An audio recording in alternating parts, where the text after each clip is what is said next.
মুসা রাদিয়াল্লাহু তাআলা আনহু থেকে বর্ণিত।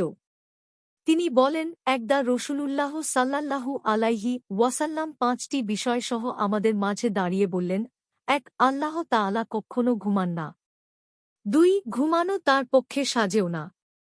৩. তিনি দাঁড়িপাল্লা উঁচুনিচু করেন, সৃষ্টির রিয়ক্ক, রিজিক ও আমাল প্রভৃতি নির্ধারিত করে থাকেন।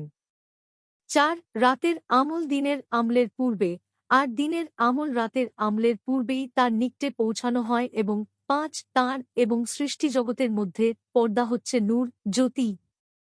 যদি তিনি এ পর্দা সরিয়ে দিতেন, তবে তাঁর চেহারার নূর সৃষ্টিজগতের দৃষ্টির শেষ সীমা পর্যন্ত সব কিছুকেই জ্বালিয়ে পুড়িয়ে ছারখার করে দিত।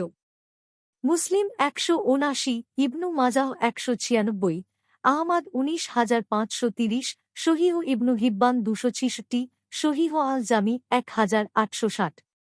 মিশকাতুল মাশাবিহ ৯১। হাদিসটির মান সহিহ।